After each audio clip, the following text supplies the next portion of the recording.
ప్రియమైన సహోదరి సహోదరులారా, మీకు శుభవార్త. 2025వ సంవత్సరంలో మొత్తం 365 అంశాలను మీతో పంచుకోబోతున్నాము. జనవరి 1వ తేదీ నుండి ప్రతిరోజు ఒక అంశము మరియు దానికి సంబంధించిన వాక్యమును పంచుకుంటాము. దయచేసి ఆ వాక్యములను వినండి, ధ్యానించండి మరియు ఆశీర్వదించబడండి. దయచేసి సబ్స్క్రైబ్ చేయండి మరియు మీ స్నేహితులతో పంచుకోండి. ధన్యవాదాలు.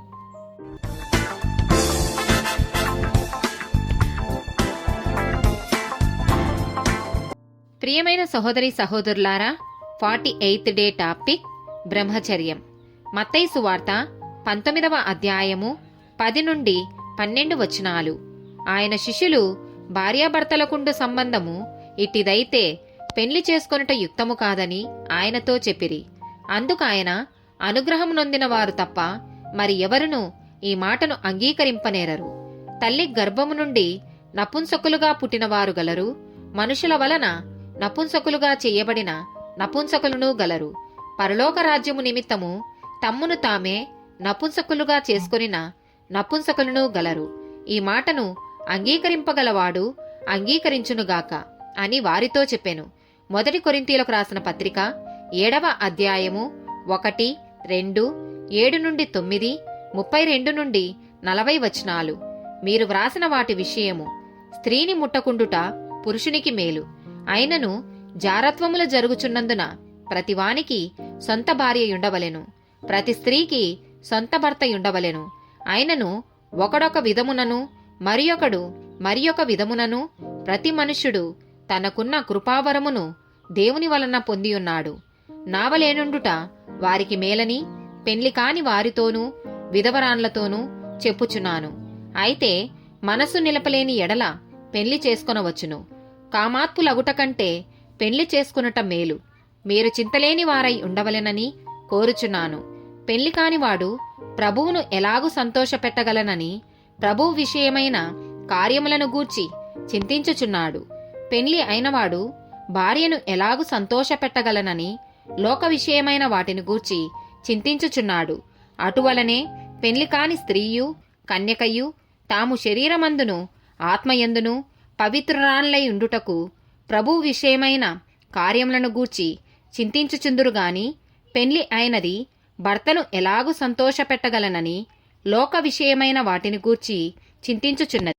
మీకు ఉరి ఒడ్డవలెనని కాదుగాని మీరు యోగ్య ప్రవర్తనులై తొందర ఏమీయూ లేక ప్రభు సన్నిధాన వర్తనులై యుండవలెనని ఇది మీ ప్రయోజనము నిమిత్తమే చెప్పుచున్నాను. అయితే ఒకని కుమార్తెకు ఈడు ముంచిపోయిన ఎడలను, ఆమెకు వివాహము చేయవలసి వచ్చిన ఎడలను, ఆమెకు వివాహము చేయకపోవుట యోగ్యమైనది కాదని ఒకడు తలంచిన ఎడలను అతడు తన ఇష్టము చొప్పున పెళ్లి చేయవచ్చును. అందులో పాపము లేదు. ఆమె పెళ్లి చేసుకొనవచ్చును. ఎవడైనను తన కుమార్తెకు పెళ్లి చేయనవసరము లేకుండి అతడు స్థిరచిత్తుడును తన ఇష్టప్రకారము జరుపశక్తి గలవాడునై ఆమెను వివాహము లేకుండా ఉంచవలెనని తన మనసులో నిశ్చయించుకొనిన ఎడల బాగుగా ప్రవర్తించుచున్నాడు. కాబట్టి తన కుమార్తెకు పెళ్లి చేయువాడు బాగుగా ప్రవర్తించుచున్నాడు. పెళ్లి చెయ్యనివాడు మరి బాగుగా ప్రవర్తించుచున్నాడు. భార్య తన భర్త బతికినంత కాలము భద్రురాలై ఉండును.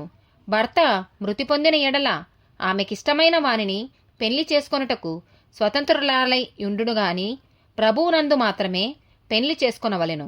అయితే ఆమె విధవరాలుగా ఉండినట్టయినా మరి ధన్యురాలని నా అభిప్రాయము. దేవుని ఆత్మ నాకును కలిగియున్నదని తలంచుకొనుచున్నాను. 1 తిమోతికి రాసిన పత్రిక 4వ అధ్యాయము 1 నుండి 3 వచనాలు. అయితే కడవరి దినములలో కొందరు అబద్ధికుల వేషధారణ వలన మోసపరచు ఆత్మలయందును దయ్యముల బోధయందును లక్ష్యముంచి విశ్వాసభ్రష్టులగుదురని ఆత్మ తేటగా చెప్పుచున్నాడు. ఆ అబద్ధికులు వాతవేయబడిన మనసాక్షి గలవారై వివాహము నిషేధించుచు సత్య విషయమై అనుభవ జ్ఞానము గల విశ్వాసులు కృతజ్ఞతాస్తుతులు చెల్లించి పుచ్చుకొను నిమిత్తము దేవుడు సృజించిన ఆహార వస్తువులను కొన్నిటిని తినుట మానవలెనని చెప్పుచూ వచ్చుదురు. ఆమెన్.